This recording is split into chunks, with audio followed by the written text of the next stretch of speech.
Hello friends. Today we will talk about management.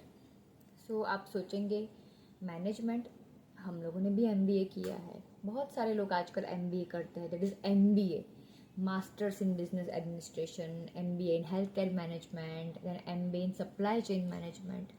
बहुत सारी MBA की डिग्री हम ले लेते हैं, या मान लो कि जिन्होंने हम लोगों ने मास्टर्स डिग्री ले ली. बट द पर्सनल लाइफ में क्या होता है, that is very much important.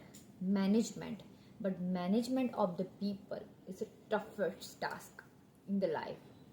देखो, हम कितने भी सक्सेसफुल हो जाए, जैसे हम लोगों ने कैरियर में सक्सेसफुल हो गए, हम मैनेजर बन गए, हमें असिस्टेंट मैनेजर की पोस्ट मिल गई, हमें सीईओ की पोस्ट मिल गई, बट हम पर्सनल लाइफ में फेल हो जाते हैं. हम पीपल के साथ मैनेजमेंट नहीं करते.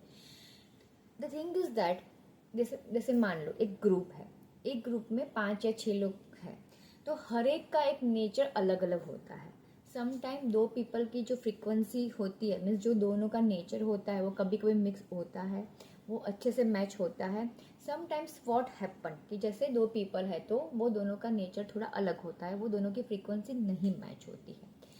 But it is not necessary कि हमें हर जगह पे, जैसे हमारा हाउस है, हमारा फैमिली है, हमारे रिलेटिव्स है, हमारा जॉब का प्लेस है, हम कहीं पर ट्रैवलिंग में जा रहे हैं, उसका टूर बना हुआ है, हमारे फ्रेंड सर्कल है, फ्रेंड्स के फ्रेंड है, हमारे नेबर्स है. Every time it is not in our hand कि हमें जैसे लोग चाहिए वैसे ही लोग हमारे आजू बाजू में हो. जैसे एज फॉर एग्जाम्पल, मैंने नया जॉब ज्वाइन किया, तो मैं जिस डेस्क पे बैठती हूँ, वहाँ बाजू वाला डेस्क में जो बंदा है वो मेरा सुपीरियर है, या मेरे इक्विवेलेंट है, या मेरा मैनेजर है, या मेरा फ्रेंड है, मेरा कलीग है. But it is not necessary कि मेरे नेचर की फ्रीक्वेंसी उसके नेचर से मैनेज हो.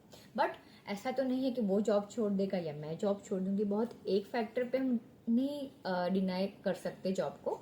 जैसे आपका सैलरी है, आपका वर्क प्रोफाइल है, आपका वर्क प्लेस है, आपके सर है, आपके लीडर है, आपका काम है, बहुत सारे फैक्टर करते हैं. सेम वे हम लोगों ने मैरिज करके आए. मैरिज करने के बाद भी आपने देखा है कि घर में बहुत सारे अलग अलग तरीके से पीपल आपको मिलेंगे. पहले हम फ्रेंड्स होते हैं, उसके बाद हम मैरिज करके आते हैं. ओके, हस्बैंड होता है तो पहले हम उसको कम पहचानते हैं, फिर हम साथ में रहते हैं, ज़्यादा पहचानते हैं. उसके भी रिलेटिव्स होते हैं जो हम हमारे रिलेटिव्स बना देते हैं, या फिर जैसे हमारे रिलेटिव्स है तो वो लोग एक्सेप्ट करते हैं.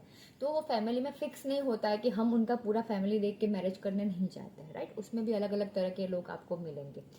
मान लो आपने नया घर चेंज किया, या ऑलरेडी आप जहाँ पे रह रहे हो, तो आप जो आपको नेबर मिलेगा, आपके बाजू में कोई रहने आएगा, आपके सामने कोई रहने आएगा. या फिर मान लो आप कोई ट्रिप में जा रहे हो, 7 डेज आपने बहुत पैसा खर्च किया, बहुत अच्छी सी ट्रिप में जा रहे हो, तो वहाँ आपको 5-6 फैमिली टूर है, तो वहाँ के लोग हैं. तो मैं क्या कहना चाहती हूँ कि जब भी हम कहीं पे जाते हैं, हमारा फैमिली होता है, वहाँ हमें जैसे लोग चाहिए वैसे नहीं मिलेंगे. तो हम लोग मैनेजमेंट तो बहुत करते हैं, बहुत ही मैनेजमेंट करते. Every day we are doing, every moment we are doing the management. कि अभी ये काम हमारा हो गया, इसके बाद मैं ये करूँगी, इसके बाद मैं ये मैनेजमेंट करूँगी, मेरा फाइनेंशियल मैनेजमेंट कर दिया. वो सामने वाले अगर मुझे कल जाऊंगी, अगर ऐसा बोलेगा तो मैं उसको सामने ऐसा आंसर दूँ के मैनेजमेंट करूंगी. अगर उसने मेरे साथ ऐसा किया तो मैं ऐसे करके उसका मैनेजमेंट करूंगी. अगर मेरे पास मुझे कुछ एक्सपेंस करना होता है, ऐसा मैनेजमेंट करूंगी. We have so many plans, A group, A plan, B plan, C plan, हर एक चीज़ के लिए हमारे पास प्लान है.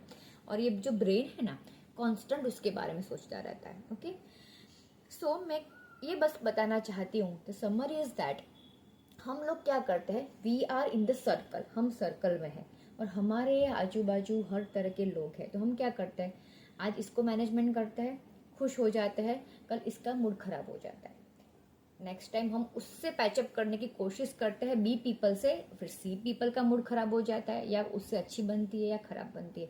फिर हम जो सर्कल में, फिर डी की बारी आती है. ओके, तो we are in the centre, we are in aura. Okay, और हमारे आजू बाजू में ए है, ए वाला ग्रुप है, बी वाला ग्रुप है, सी वाला ग्रुप है, डी वाला ग्रुप है, ई वाला ग्रुप है, F. Lots of groups are there, lots of people are there. So always हमारी जिंदगी, हमारा टाइम किस में निकल जाता है, हाँ यार आज जॉब में इसने ऐसा किया, मैंने उसको ऐसा सबक सिखाया, ऐसा मैनेजमेंट किया, नेक्स्ट टाइम वो नहीं बोलेगा. वो सब सेटल हो जाता है सेकंड टाइम. अरे यार आज दिन ही खराब है, पता नहीं सुबह से फैमिली में क्या चल रहा है, बहुत बोलने का हो गया है, मज़ा नहीं आया, पता नहीं क्यों मुझे गुस्सा आ गया, कि उसको गुस्सा आ गया, उसका फॉल्ट है, मेरा फॉल्ट है, ख़त्म. तीसरे दिन जाते हैं, यार आज पता नहीं फ्रेंड्स के साथ कभी ऐसा नहीं होता है, अभी पता नहीं फ्रेंड्स को क्या हुआ, वो मुकर के चला गया, वो आया ही नहीं, मैंने फ़ोन किया। तो आप समझ सकते हो, you are only one people and you are managing so many groups with together, okay, so many things are going in the brain. आप ए को संभाल रहे हो, बी को संभाल रहे हो, सी, तो आप सबको मैनेजमेंट कर रहे हो। तो क्या ऐसा नहीं कर सकते कि उसके अलावा सिर्फ हम सेल्फ मैनेजमेंट करें? क्या कहते हो आप? सोचने वाली बात है ना। सेल्फ मैनेजमेंट माने क्या? जैसे मान लो कि I am again in the centre, तो वो मुझे कुछ बोल के चला जाए, या वो ए वाला ग्रुप मेरे साथ कुछ भी करे, बट मुझे मेरा मैनेजमेंट, ब्रेन का मैनेजमेंट, मेरे माइंड का मैनेजमेंट, वो उसको बैलेंस करके रखना है। अगर उसके कुछ गलत करने से अगर मेरे दिमाग पे जोर नहीं पड़ेगा, मैं मेरे सेल्फ बैलेंस कर लूंगी, अपने आप को संभाल लूंगी, तो ए पर्सन मुझे नुकसान नहीं पहुंचा पाएगा। अगर कुछ भी होगा तो उसकी इम्पैक्ट मेरे सेल्फ पे, मेरे दिन पे, मेरी जिंदगी पे नहीं पड़ेगी। समझ में आया? जैसे मान लो कि आज फैमिली में कुछ हुआ हुआ तो हुआ, उसका इम्पैक्ट मेरे ब्रेन पे नहीं पड़ेगा, मैं जॉब अच्छे से कर पाऊंगी। आज फैमिली में दिन अच्छा गया, सब अच्छे से चला, हम लोगों ने एंजॉय किया, तो जॉब में से कुछ आया, लेकिन मेरा मैनेजमेंट यहाँ पे बैलेंस सही होगा, तो वो मेरे साथ उसका इम्पैक्ट नहीं होगा। थर्ड डे मैं फ्रेंड्स के साथ मिलने गई, कुछ रिलेटिव्स के साथ मिलने हो गई, या फिर कुछ ऐसा अनएक्सपेक्टेड हो गया जो नहीं होना चाहिए था।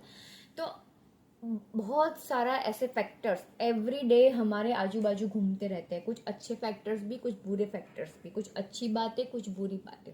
तो वो अगर हर एक चीज़ का यहाँ पे इम्पैक्ट आएगा और ये सेल्फ बैलेंस नहीं होगा, तो बहुत सारी दिक्कत हो जाएगी, बहुत सारे प्रॉब्लम्स हो जाएंगे। ओके, तो it is not an easy task कि आप एक दिन में सेल्फ मैनेजमेंट सीख लोगे, बट ये हो सकता है कि आप डे बाय डे उसको मैनेजमेंट करना सीखो। अच्छा, उसमें हुआ, दैट्स ओके, इग्नोर करो, ट्राई करो कि कैसे आप अपने लाइफ को, अपनी सेल्फ को ऐसा एक्टिविटी में रखो कि उसका इम्पैक्ट आप में ज़्यादा ना हो। Okay, so the thing is that very much important message, self management अगर आ जाए, अगर उस पर सीखना पड़ेगा, वो कोई सिखाएगा नहीं, हमें हमारे मन को समझाना पड़ेगा। ओके, कमांड देना पड़ेगा कि सामने वाले ने गुस्सा किया, सामने वाला गलत था, हम गलत थे, पर वो सबकी इम्पैक्ट हम पे नहीं पड़नी चाहिए। हमें हमारा जो उसूल है, हम जो अच्छे काम कर रहे हैं, हम हमारी तरह से चल रहे हैं, अगर हम सही है तो हमें उसी तरह से करना चाहिए, राइट। तो सबका जो ए ग्रुप है, बी ग्रुप है, सी ग्रुप है, डी, हमारे आजू बाजू जो भी सर्कल्स है, जो भी लोग हैं, जो भी ऑरा है, वो सबका इम्पैक्ट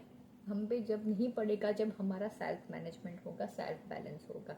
तो मान लो कि कोई मैकेनिकल हर्डल्स है या कोई पीपल की वजह से हर्डल्स है, फिर भी वो हमारा कुछ बिगाड़ नहीं सकते। हम जहाँ भी जाएंगे, जैसे भी घर में भी होंगे तो भी एंजॉय कर पाएंगे, बाहर जाएंगे तो भी एंजॉय कर पाएंगे। अगर इंटरनल हैप्पीनेस है तो कोई हमें बीट नहीं कर पाएगा। So just friends, think about it, it is very much important. Self management of the people is also important, but management of the people तो हम करते ही हैं, पर वो करने में सेल्फ मैनेजमेंट नहीं कर पाते, और हर दिन हम लोग कहीं ना कहीं पे हर्ट होता है। तो पीपल को मैनेजमेंट करने से बदले अगर सेल्फ मैनेजमेंट किया जाए तो वो आपकी लाइफ में बहुत बेनिफिशियल हो सकता है। Thank you so much.